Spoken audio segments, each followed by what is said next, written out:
안녕하세요. 저는 올해 33살 되었고 결혼한 지는 3년 차, 뱃속의 아이는 24주 된 임산부입니다. 결혼하고 좀처럼 임신이 되지 않아 마음고생을 좀 했어요. 솔직히 말해서 스트레스가 원인이었던 것 같지만요. 임신 안 된다고 엄청 구박했던 시할머니 때문에 이혼까지 생각해 볼 정도로 큰 스트레스였는데요. 무당 할머니가 사이다 날려주지 않으셨다면 아마 지금쯤 정말 이혼하지 않았을까 싶기도 할 웃지 못할 사연이 있어요. 시할머니가 그 덕분에 지금은 제게 아무 소리 안 하시고 되게 눈치 보고 사신답니다. 궁금해 하실 법한 이야기, 그럼 지금부터 풀어볼게요. 제 나이 29살 12월 달에 20대 막차 타고 결혼을 했습니다. 남편은 저보다 2살 어린 연하남이에요. 같은 직장에서 만난 사람이에요. 시댁이랑 친정 재정 상황도 비슷하고 양가 부모님들 직업도 우연찮게 다 교사이셔서 너무 신기했어요. 공통점이 많은 서로와 또 양가 상황이다 보니 자연스레 결혼으로 행복하게 이어졌네요. 다만 저희 친정은 외가 친가 조부모님들이 다 따로 사시는데 시댁은 시할머니를 거의 반 모시고 사시더라고요. 반 모신다는 뜻은 시할머니 댁은 시골에 따로 있는데 추운 겨울과 더운 여름에는 아파트인 시댁에 와 계세요. 1년 중에 반 이상 시부모님 댁에 머물러 계신다는 뜻입니다. 그렇다 보니 시댁 인사드릴 때와 상견례 때도 시할머니가 참석하셨어요. 그런데 저를 처음부터 안 좋아하셨습니다. 제가 나이가 많다는 게 그 이유였어요. 우리 승한이보다 2살이나 많다고? 내년에 30이 되는겨? 나이가 너무 많아. 그러면 애도 잘 안 들어서는 법이야. 라고 하시길래 시부모님께서 아니다. 40 넘어서까지 애 낳는 사람들 많고 요즘은 의료 기술도 좋아서 노산도 건강하게 아이 낳는다. 라고 몇 번이나 설명을 해주셨네요. 시부모님은 정말 좋으시거든요. 저 배려도 잘해주시고 웃음도 많으세요. 그런데 시할머니는 아무래도 연세 때문인지 고리타분한 면이 많으시고 특유의 고집도 굉장히 세세요. 본인 생각이 찰떡같이 맞다고 우기는 경향이 있으시잖아요. 저희 시할머니도 그런 성격이시고 그 때문에 시집살이 당한 시어머니가 고생 참 많이 하셨다고 들었어요.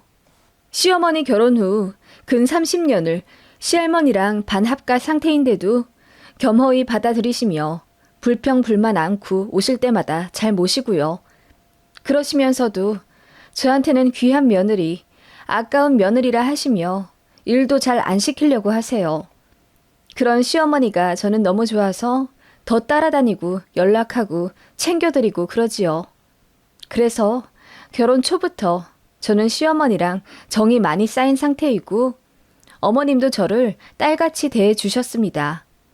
그런 상황이니 시할머니가 저를 나이로 구박하시는 게 어머님도 더는 못 참겠다 싶으셨는지 저를 많이 감싸주시고 어쩔 때는 화까지 내셨어요. 어머님, 우리 지연이 나이 많은 것도 아닌데 그만 말씀하세요. 귀한 집에서 귀하게 자란 딸이에요. 그리고 아기가 생기면 감사할 일이고 안 생기면 또 어때요? 요즘은 딩크족이라고 해서 일부러 애 안 낳고 사는 집도 많대요. 일하면서 애 키우는 게 요즘은 보통 일이 아니라고요, 어머님. 애를 안 낳아? 그게 무슨 말도 안 되는 소리야. 그럴 거면 결혼을 하지 말아야지. 어디 근본도 도리도 없는 것들을 우리 손자한테 빗대어 얘기해. 나는 무조건 증손자 볼 거다. 그렇게 시할머니는 결혼 초기부터 대놓고 저한테 빨리 임신하라고 닥달을 하셨죠. 내일 모레 90이라 곧 있으면 죽을지도 모르는데 하루라도 빨리 증손자 안겨달라 하시면서요. 그게 제가 결혼한 목적이자 제 일이라고 하셨습니다. 아무리 나이 많으신 어르신 이야기라고 해도 쉽게 흘려듣기 힘들더라고요. 저도 나름 회사에서 인정받는 사람이고 요즘 시대에 나이 30 정도면 어린 편에 축하는 데다 제 주변은 아직 결혼 안 한 사람들이 태반이에요. 시할머님 세대에서나 나이 30이 40 취급 받았겠지만 지금은 아니잖아요. 그런데 나이 가지고 자꾸 그러시고 저를 증손자 낳을 도구로만 여기시니 저도 날이 갈수록 표정 관리가 안 되더군요. 그래서 시할머니 계신다고 할 때는 시댁도 가기 싫더라고요. 어머님도 그 점 충분히 이해하시고 그냥 저더러 안 내려와도 된다고 하시는데 괜히 죄송해 눈물이 났네요. 그렇게 신혼 6개월쯤 지났을까? 어머님이랑 통화를 하는데 수화기 너머로 시할머님 목소리가 들리더라고요. 어머님, 할머님 올라와 계세요? 지난달에 내려가셨다고 하지 않으셨어요? 아, 그게, 당분간 또 와 계신다고 하시네. 어머님이 어쩐지 난감해 하시며 이야기를 하시길래 무슨 일인가 했더니 갑자기 시할머니께서 전화기를 바꿔달라 하시더라고요. 손부야, 나다, 할미. 내가 그냥 이제 아들네 들어와 살기로 했다. 증손자 볼 때까지 안 내려간다고 했어. 할머님, 안녕하셨어요? 아, 제가 아기 낳을 때까지요? 그래, 나 여기 살면서 네 시험에 엄청 괴롭힐 거다. 왜 증손자 안 안겨주냐고 아침 저녁으로 시집살이 좀 시켜야지. 네? 그게 무슨 말씀이세요? 지금 니네 결혼한 지 6개월이나 지났지 않니? 그런데 왜 여태 소식이 없어? 그 봐라. 네 나이가 많아서 빨리 애가 안 들어서는 거잖냐. 내가 그렇잖아도 너 한약 지어주려고 했더니 네 시험애가 기겁을 하고 말리더라. 너나 네 시험이나 똑같아. 빨리 애 가질 생각을 안 하고 허송 세월이나 보내고 앉아있으니 내가 답답하지 않을 수 있어. 시할머니는 그렇게 격앙된 목소리로 저를 타박하며 제가 아기를 가질 노력을 하지 않는다면서 그 대가로 시어머니 시집살이를 시킬 거라고 하셨습니다. 물론 그냥 하시는 말씀이겠지만 너무하다는 생각이 들었죠. 할머님, 저 아직 건강하고요. 산부인과 갔는데 호르몬이나 자궁 상태도 다 평균 나이보다 적대요. 너무 걱정 마시고요. 아기가 올 때가 되면 어련히 오지 않을까요? 너무 그러시면 저도 스트레스 받아요. 뭐야? 요즘 애들 아주 드세고 되바라졌다더니 시댁 어르신한테 아주 할 말 못할 말 못 가리고 다 하는구나. 어른이 얘기를 하면 그냥 아무 말 않고 네 하는 거다. 네 친정에서 그리 가르쳤다냐? 평소에는 그냥 별 대답 안 하고 웃으며 순종했지만 시할머니의 그런 무대뽀에 저도 화가 나 참을 수가 없어서 좀 받아쳤습니다. 그랬더니 노발대발 하시면서 나 죽네, 나 쓰러지네 하면서 시할머니가 소리를 지르더라고요. 손주 며느리가 대들었다면서요. 제가 뭔 말이나 했으면 몰라요. 너무 억울하더라고요. 시어머니만 중간에서 고생하셨죠. 뒤로 넘어가신 시할머니 달래드리느라고요. 제가 그렇게 이야기했으면 시할머님도 내려가셨을 줄 알았는데 절대 안 가시더라고요. 그리고 제 핸드폰 번호로 그렇게 자주 전화를 하셨습니다. 저희 시할머니 아직 눈도 좋으시고 귀도 밝으시거든요. 그래서 스마트폰으로 카톡까진 못하더라도 전화는 어렵지 않게 하세요. 그런데 문제는 제가 출근해 있는데도 시도 때도 없이 전화를 하신다는 겁니다. 제가 자리에 있으면 모르겠는데 회의실에 들어가 사람들이랑 같이 있을 때는 정말 난감해 죽겠더라고요. 통화 내용도 거의 비슷해요. 내가 어제 좋은 꿈을 꿨는데 이건 필시 태몽이다. 속 울렁거리지 않아? 테스트긴지 뭐시긴지 오줌으로 검사하는 거 해봤어? 라며 제 몸 상태 체크를 하시거나 너 어젯밤에 우리 손자랑 사랑했냐? 매일매일 거르지 말고 해. 라며 낯부끄러운 이야기를 아무렇지도 않게 막 하십니다. 너무 스트레스 받아서 신랑한테 화풀이 하게 되고 그러다 보면 싸우고 정말 신혼 초에 힘들었네요. 그래서일까? 처음으로 생리불순도 겪게 됐어요. 참 건강하던 저인데 월경을 거르게 되더라고요. 병원 갔더니 스트레스 때문일 거라며 일을 쉬엄쉬엄 하라고 하는데 솔직히 업무적으로는 아무 문제 없어요. 제 생각에 시할머니 때문인 것 같았어요. 그리 임신을 바란다면 손주 며느리 마음이라도 편하게 해주든가. 닥달하면 없던 아이가 뿅 하고 생기는 것도 아닌데 말이죠. 신랑이랑도 자주 싸우게 되고 그러면서 시댁 가는 것도 싫어지니 자연스레 이혼 생각이 절로 나더라고요. 제가 이혼 서류까지 뽑아들고 울면서 난리친 적이 있어요. 이대로는 못 살겠다고요. 시부모님께서도 그 사실 알고 시할머니한테 진지하게 말씀하셨대요. 너무 증손자 타령해서 손자 부부가 사이가 안 좋아졌다고요. 그래서 이혼하게 될 판이라고 했더니 그제야 정신 차리신 듯 한동안은 전화 안 하시더군요. 그러더니 어느 날 억울하다 하시며 막 우셨다네요. 자기가 못할 소리 한 것도 아니고 결혼했으면 응당 애를 가지는 게 맞으며 언제 죽을지 모르는 시할머니가 그렇게 애타게 증손자를 보고 싶어 하는데 그게 그리 잘못된 거냐며 화를 내셨다고 해요. 시어머니도 힘들어서 제 앞에서 우시기도 했고요. 그런 시댁 상황 보니 참 답이 없더라고요. 저 때문에 시집살이 당하며 고생하실 시어머니가 눈에 아른거려 마음이 너무 안 좋더라고요.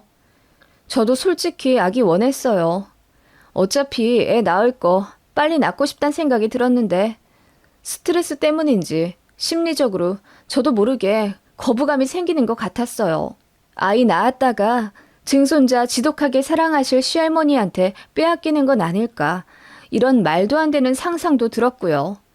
지금 생각하면 정신적으로 많이 피폐해져 있던 나날들이었던 것 같아요. 아무리 시댁 왕래를 줄인다고 해도 명절에는 가야 하니까 시할머니를 뵐 수밖에 없었는데요. 저 오기 전에 시부모님한테 단단히 교육을 받으셔도 제 얼굴만 보면 갑자기 복장이 터지시는 듯 어김없이 증손자 타령을 하며 모든 게 저 때문이라고 손가락질을 하셨습니다. 어린 여자랑 결혼했으면 증손자를 봐도 벌써 봤을 건데 지금 결혼한 지 2년이 다 되어 가는데도 임신 소식이 없는 걸 보면 뭔가 문제가 있어도 단단히 있는 거다. 너 때문에 지금 네 시애미 고생하는 거 안 보이냐? 네 시애미가 그래도 며느리 사랑은 끔찍해서 너 구박하느니 차라리 자기를 구박하라고 하더라. 그렇게 매정한 말씀을 하시는 시할머니의 눈빛이 칼날처럼 제 가슴에 박혔고 저는 참다 못해 눈물을 흘리며 할머님, 정말 너무하세요. 저 병원 가면 아무 이상 없다고 해요. 신랑도 마찬가지고요. 그냥 때 되면 어련히 생기겠죠. 자꾸 그렇게 스트레스 주시니까 더 임신이 안 되는 것 같아요. 라고 소리를 질러버리고 그럼 이혼하겠다고 했습니다. 저같이 늙어서 임신 안 되는 여자 말고 어리고 싱싱한 여자 찾아서 손자 재혼시키세요. 그 편이 낫겠네요. 라는 말까지 했어요. 그랬더니 저더러 어디서 저런 걸 데리고 왔냐며 시할머니가 뒷목 잡고 쓰러지시는 액션을 취하시고요. 솔직히 아무렇지도 않아 보이셨습니다. 어쩔 때 보면 시할머니가 저희 가족 중에서 제일 건강하신 것 같거든요. 아무튼 시할머니는 그렇게 집안을 뒤집어 엎으며 나 죽는다 어쩐다 하셨네요. 명절에 그런 난리를 겪었음에도 불구하고 시할머니는 더 바짝 독이 오르셨는지 작은 아버님 앞세워 저희 신혼집에도 막무가내 찾아오시기도 했습니다. 저희 둘 다 야근할 때라 아무리 집 문을 두드려도 응답이 없으니 저에게 전화를 하셔서는 집 도어락 비밀번호 알려달라 소리치시더군요. 솔직히 정말 알려드리기 싫었는데 내일 모레 아흔인 어르신을 세워두고 기싸움 하는 것도 부질없다 싶어 그냥 알려드렸네요. 부랴부랴 일 마무리하고 퇴근해 집에 들어와 보니 시할머니가 거실에 떡하니 앉아 계시더라고요.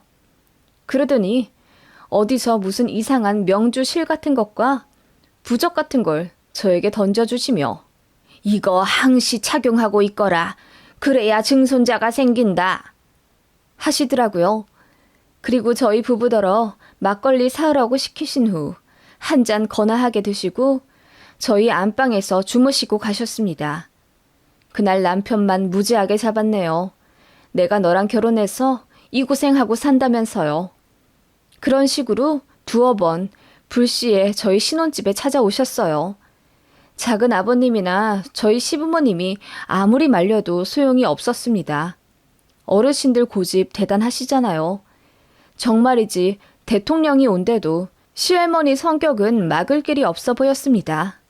그런 시할머니도 꼼짝 못하는 분이 있긴 했죠. 그건 바로 무당인데요. 시할머니는 아주 예전부터 점집에 자주 다니셨어요. 가족들 일 안 풀리거나 몸이 안 좋을 때마다 동네 병원 다니듯 가시는 곳이 있었는데 몇 년 전에 단골 무속인께서 소천하셨다고 하더라고요. 그 이후로 한동안 안 가셨는데 시할머니는 그게 원인이 아닐까 짐작하시더라고요. 그래서 용하다는 무당집 찾아 여기저기 다니시더니 한 군데 찾아내셨나 보더라고요. 저더러 몇 월 며칠 몇 시까지 어디 오라고 하시길래 어디냐고 물으니 시할머니께서 아주 용하다는 무당집이야. 너 데리고 오라더라. 무조건 같이 가야 한다. 라고 하시길래 제가 그런 곳 무서워서 저는 가본 적도 없고 앞으로 가기도 싫다고 했습니다. 노발대발 하실 줄 알았는데 의외로 앓는 소리를 하시며 당신 소원이니 한 번만 같이 가자고 하시더라고요. 그래서 결국 알겠다고 했습니다. 걱정되는 마음에 시부모님 두 분까지 같이 오신다 하더군요. 시할머니가 또 저한테 뭔 소리 하실지 모르니까요. 미안한 마음에 오신다길래 저도 별 수 없이 남편이랑 그 무당집 가기로 했네요. 차를 한 2시간 타고 꼬불꼬불한 길을 가자 다 쓰러져가는 초가집 같은 게 보였어요. 저희 친정은 종교가 있어 무속 신앙을 믿지도 않고 저도 겁이 많아 재미삼아 사주도 한번 본 적이 없어요. 은근히 긴장된 마음으로 방 안에 들어섰죠. 시할머니가 울분을 털어놓듯이 무속인 분한테 그러시더라고요. 얘가 애가 안 들어섭니다. 지금 결혼한 지 2년이 다 되어 가는데 아직도 내가 증손자를 못 보내요. 그런데 둘 다 병원에 가도 별 문제가 없다고 합디다. 이게 말이나 되는 건지요? 나는 통 이해가 안 갑니다. 그 말에 무속인 분도 약간 답답한 듯이 원래 임신이라는 게 쉽게 되는 사람이 있고 안 되는 사람이 있지 않겠냐면서 기다리면 응답이 올 거라고 하시는데도 시할머니는 저를 빤히 쳐다보시며 내가 결혼 전에 제 사주를 몰래 봤는데 애가 안 들어설 사주가 아니란 말이에요. 그런데 이렇게까지 안 되는 거는 뭔가 운이 막힌 거 아닐까요? 그게 맞다면 내가 돈을 좀 써서라도 오늘 선생님께 좀 풀어달라고 하려고요. 쟤 때문에 대 끊길까봐 내가 아주 두렵거든. 성격도 어찌나 되바라지고 드센지 나한테 말 한마디 안 지려고 들어. 라고 하시더군요. 그 말에 시어머님은 왜 그렇게 말씀을 또 하냐며 제 편을 들어주셨지만 별 소용 없었고요. 무속인 분이 그 얘기 다 듣고 그럼 이제 뜻을 좀 풀어보겠다 하시며 눈을 감으시더군요. 시할머니는 경건하게 기다리고 계셨고요. 조용하던 찰나 갑자기 벼락 같은 목소리로 그 무속인 분이 소리치셨습니다. 너 때문이다! 그 말에 시할머니가 그럼 그렇지 하는 표정으로 저를 보시며 으스대시더군요. 그럼 어떻게 해야 할까요? 좀 풀어주십시오. 아니, 얘 말고 너 때문이라고? 예? 무속인 분이 가리킨 건 제가 아니라 시할머니였죠. 할머님은 어안이 벙벙한 듯 입만 쩍 벌리고 계셨고 무속인 분은 소리를 버럭 치시며 다 순서가 있거늘 가야 할 사람이 안 가고 길을 떡하니 막고 있으니 불쌍한 애기가 길을 헤매고 있구나. 그 말에 일동 모두 정적이 흘렀고 제 남편만 새어나오는 웃음을 막지 못하고 피식거렸습니다. 할머니, 그것 보세요. 제 와이프 탓 아니라니까요. 제 남편이 철없이 한 소리 하자 시할머니 표정이 본 적 없이 불그락 푸르락 당황해 하시더라고요. 무속인 분은 그러셨습니다. 제 시할머니 명줄이 너무 길어서 증손자가 안 생기는 거라고요. 저랑 제 남편과의 부부간 금술은 나무랄 데가 없고 자식 운도 있는데 지금 순서를 기다리느라 아직 이 세상에 내려오지 못한다는 겁니다. 집집마다 가족을 품을 수 있는 바구니가 있는데 지금 저희 가족들은 그 바구니가 꽉 차 있고 한 명이 나가야 그 길로 새 생명이 들어오는데 저희 시할머니가 안 나가고 버티고 있어서 아기가 안 생기는 거라고 하셨습니다. 아기 보고 싶으면 손주 며느리를 최대한 보지 말고 운이 좋아 시할머니 살아생전 증손자가 생겨 태어나더라도 보지 말라 하시더라고요. 자주 보면 볼수록 증손자한테 안 좋을 거라 하면서요. 그 얘기 듣고 시할머니 얼굴이 사색이 되더군요. 그 뒤로는 무슨 이야기인지 잘 알아듣지 못했지만 아무튼 100만 원짜리 부적을 하나 하라는 결론이 나왔습니다. 기분이 상하신 시할머니는 생각해 본다고 하고 그냥 나오셨고요. 아무 말씀 없으시고 그냥 먼 산만 바라보시더군요. 그러더니 시부모님 차에 말없이 타시는 시할머니였습니다. 원래는 저희 부부 차 타고 저희 신혼집 가실 예정이었거든요. 그런데 그냥 시댁 가겠다 하시길래 조금 어안이 벙벙했죠. 저희도 시댁 따라간다고 했더니 시할머니가 웬일로 오지 말라 하시대요.